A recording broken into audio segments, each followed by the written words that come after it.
Hi, today I want to talk about celebrating your children. As a single mom of two, I've had to do some things, run around PTA meetings, soccer practice, but I could not do it alone. I have my village. My village includes my mother, my brothers, and my sister-in-law and my niece. Celebration is in order because my youngest daughter graduated today, and I'm so excited. I'm not making the video to do a brag. Well, I'm bragging a little bit, but I'm really doing a video as an encouragement to single Black moms. Hi, my name is Colette, and I created this channel as a safe space with you in mind. I help Black women to pursue resilience, practice self-leadership, and pivot towards entrepreneurship. If anything that I've said resonates with you, welcome to the community. So at this time, get comfortable, take a seat, let's talk. So if you have had to raise your children alone as a Black woman, oh shoot, who, who? That's all right, what's his name? Hi, Parker. Parker probably want to be in the video. So you guys, this is Parker. That's all right. I'm doing my YouTube video. That's okay. No, come on, Parker. Parker want to be in the video.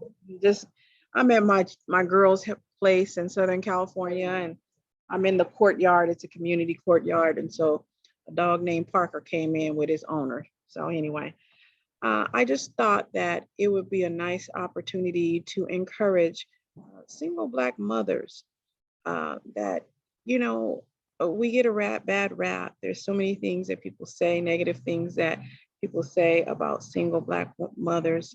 And I'm here to tell you that you don't have to believe the hype. You have a purpose in this world that is very, very important.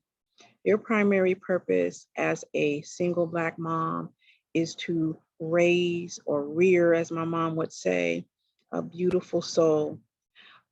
That's your primary goal. It's not pleasing everybody else, running around doing different things. It is to raise your children to be good citizens and good people. How do you do that? One of the ways that you can do that is by celebrating your children, letting them know that every time you see them, you are happy, even when you want to strangle them. My mom was a single mom and she raised me. She over in the side talking about she needed that because we're in the courtyard. My mom is at another table. But and you'll hear people talking in the background because these are people that live in the same court in the same area where my children live. But I just want you to be encouraged to do the best you can. And is it going to be perfect? It is not going to be perfect. I'm here to tell you that motherhood is not perfect. You don't get a book. And if you do get a book, as you and I both know, books are outdated by the time you get them. So we're literally writing the books as we come.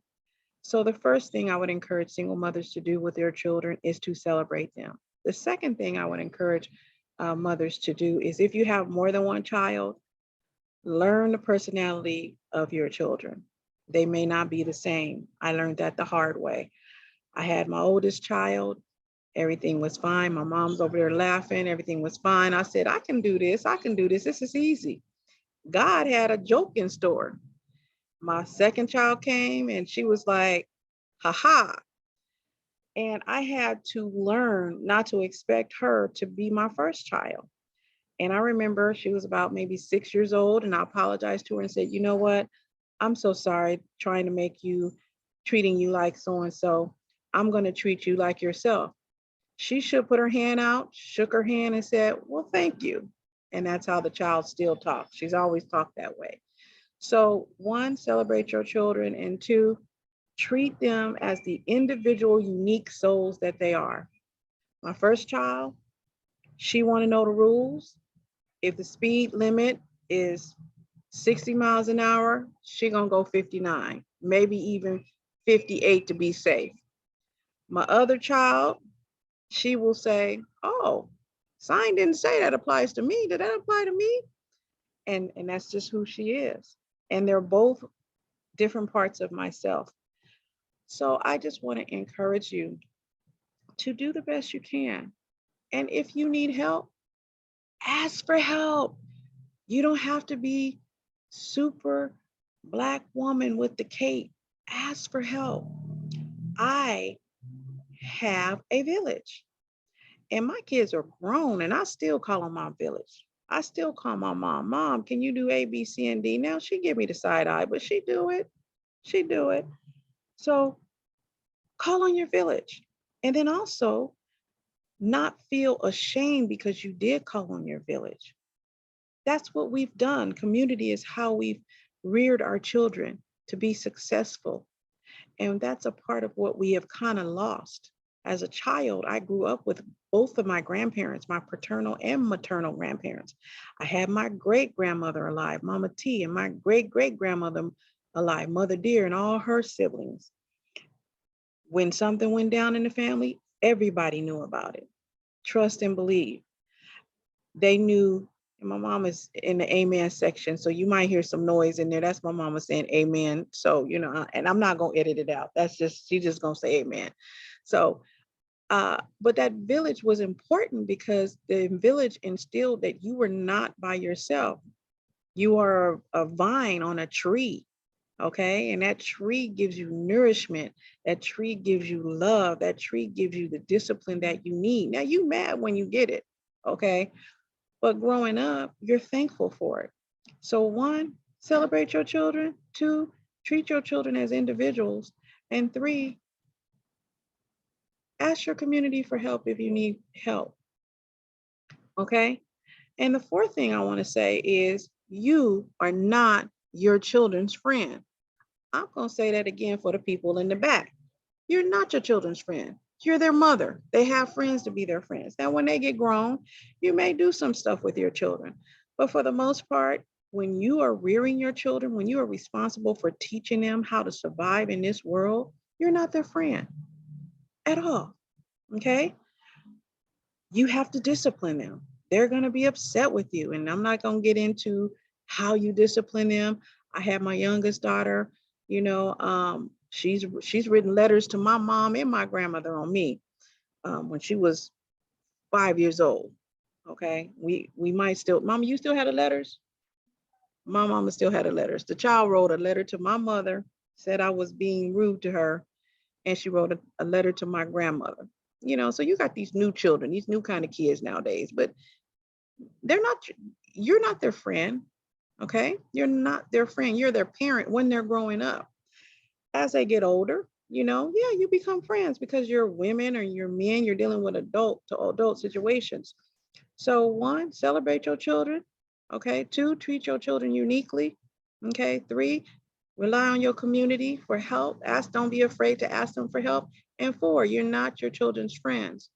And the 5th thing about your children, just love them, accept them, no matter what, no matter what, no matter what, no matter what. Just accept your children the way they are, the way God created them. God created them for a reason. Okay. And then I'm going to give you a bonus. Never be afraid to say, I'm sorry.